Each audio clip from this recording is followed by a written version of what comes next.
ಸತೀಶ್ ಜಾರಕಿಹೊಳಿ ಮಾತನಾಡಿದ್ದನ್ನ ಕೇಳಿಸ್ಕೊಳ್ತಾ ಇದ್ರಿ. ಎಂತದೇ ಪ್ರಶ್ನೆಯಲ್ಲಿ ಬಹಳ ಸೆಟಲ್ಡ್ ಆಗಿ ಮಾತನಾಡ್ತಾರೆ. ಮಾತು ಮುಂದುವರಿಸಿ, ನಾವು ದೆಹಲಿಗೆ ಹೋಗಿ ಹೇಳಿದ್ರೆ ಬದಲಾಗೋದಿಲ್ಲ ಅಂತ ಹೇಳಿದ್ದಾರೆ. ಹೈಕಮಾಂಡ್ ನಿರ್ಧಾರ ಅಂತಿಮ ಎಂದಿದ್ದೇವೆ. ಸಿಎಂ ಡಿಸಿಎಂ ಒಟ್ಟಿಗೆ ಕೂತು ಸ್ಪಷ್ಟನೆ ಕೊಡ್ಲಿ. ಸಿಎಲ್ಪಿ ಸಭೆ ಕರೆಯೋ ಅವಶ್ಯಕತೆ ಇಲ್ಲ. ಇಬ್ರು ಒಟ್ಟಿಗೆ ಹೇಳಿದ್ರೆ ಎಲ್ಲ ಸರಿಯಾಗುತ್ತೆ ಅಂತ ಹೇಳಿದ್ದಾರೆ ಸತೀಶ್ ಜಾರಕಿಹೊಳಿ. ನಾವು ಹೋಗಿ ಅಲ್ಲಿ ಹೇಳೋದ್ರಿಂದ ಏನು ಯಾರು ಚೇಂಜ್ ಆಗೋಲ್ಲ. ಹೈಕಮಾಂಡ್ ಡಿಸಿಎಂ ಅಂತಿಮ ಹೇಳಿದ್ದೀವಿ.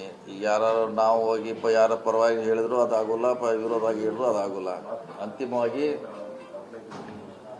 ಹೈಕಮಾಂಡ್ ಏನು ಮಾಡ್ಬೇಕಂತ ಅವ್ರು ತೀರ್ಮಾನ ಮಾಡಬೇಕು, ನಾವು ತೀರ್ಮಾನ ಮಾಡಬೇಕಲ್ಲ. ಅದ್ರ ಬಗ್ಗೆ ಅಂತಿಮವಾಗಿ ಅವ್ರು ತೀರ್ಮಾನ ಮಾಡಬೇಕು, ನಾವಲ್ಲ. ನಾವಂತ ಅಲ್ಲಿ ಹೇಳುವಂಥ ನಮ್ಮದು ಅವಶ್ಯಕತೆಯೂ ಇಲ್ಲ. ಸೊ ಅವರೇ ಡಿಸಿಷನ್ ತಗೋಬೇಕು. ಇದಕ್ಕೆ ನಾವು ಡಿಸಿಷನ್ ತಗೊಳಕ್ಕಾಗಲ್ಲ. ಹೈಕಮಾಂಡ್ ಮಧ್ಯಪ್ರವೇಶ ಮಾಡಬೇಕು ಅಂತ ಒತ್ತಾಯಿಸ್ತೀರಾ? ಮುನಿಯಪ್ಪ ಹೇಳಿದ್ದಾರೆ ಇದೇ ತರ ಮಾಡ್ತಾ ಬಿಟ್ಟು ಗುಂಪುಗಾರಿಕೆ ದೊಡ್ಡದಾಗುತ್ತೆ, ಹೈಕಮಾಂಡ್ ಮಧ್ಯಪ್ರವೇಶ ಮಾಡಬೇಕು ಅಂತ. ಇನ್ನೊಬ್ರು ಶಾಸಕರು ಕೂಡ ಅದನ್ನೇ ಹೇಳ್ತಾ ಇದ್ದಾರೆ.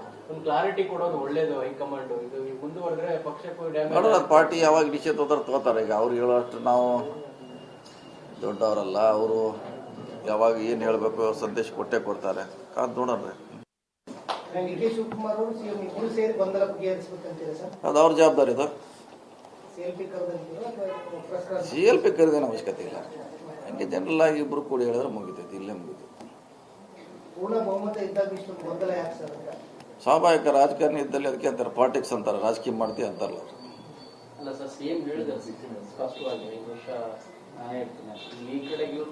ಅದನ್ನೇ ಹೇಳೋದಲ್ಲ, ಇಬ್ರು ಕೂಡಿ ಅದನ್ನೇ ಹೇಳಿದ್ರೆ ಸರಿ ಆಗ್ತದೆ ಅಂತ. ಇಬ್ರು ಕೂಡಿ ಕ್ಲಾರಿಟಿ ಬಂದರೆ ಒಳ್ಳೇದಾಗ್ತದೆ. ಪಾರ್ಟಿ ದೃಷ್ಟಿಯಿಂದ ಒಳ್ಳೇದು.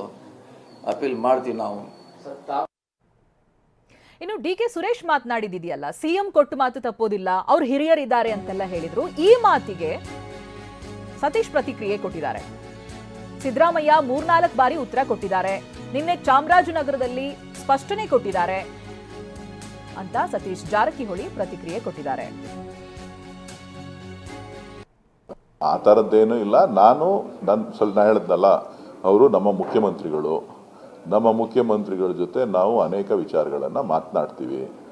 ಸೊ ನಾನು ಯಾವುದೂ ಕೂಡ ಅಧಿಕಾರದ ವಿಚಾರ ಮತ್ತೊಂದು ವಿಚಾರ ನಾನು ಮಾತಾಡೋಷ್ಟು ದೊಡ್ಡವನಲ್ಲ, ಗೊತ್ತಾಯ್ತಲ್ಲ. ಅವರು ಹಿರಿಯ ನಾಯಕರಿದ್ದಾರೆ, ಅವ್ರಿಗೆ ಜವಾಬ್ದಾರಿ ಇದೆ. ಅವ್ರು ಯಾವತ್ತೂ ಕೂಡ ಕೊಟ್ಟ ಮಾತನ್ನು ತಪ್ಪುವಂಥವ್ರಲ್ಲ. ಇಲ್ಲ, ಯಾರಿಗೆ ಏನಾರ ಮಾತು ಕೊಟ್ಟಿದ್ರು ತಪ್ಪೋದಿಲ್ಲ. ಈ ಕರ್ನಾಟಕದ ರಾಜ್ಯಕ್ಕೆ ಕಳೆದ 5 ವರ್ಷದಿಂದ ಏನೇನು ಮಾತು ಕೊಟ್ಟಿದ್ರು ಎಲ್ಲ ಭರವಸೆಗಳನ್ನ ಈಡೇರಿಸಿದ್ದಾರೆ. ನಡ್ಕೊಳ್ಳಿ ಅಂತ ಸಿಎಂ ಅವರಿಗೆ ಹೇಳ್ತಾ ಇದ್ರೆ, ಆ 2.5 ವರ್ಷದ ವಿಚಾರವನ್ನು ಎತ್ತಾ ಇದ್ದಾರೆ. ಆದ್ರೆ ಒಂದೇ ವರ್ಷಕ್ಕೆ ಕೆಪಿಸಿಸಿ ನಿರ್ಧಾರ ಆಗಿತ್ತು, ಬಟ್ ಅವರು ಅದನ್ನು ತ್ಯಜಿಸಿಲ್ಲಲ್ಲ.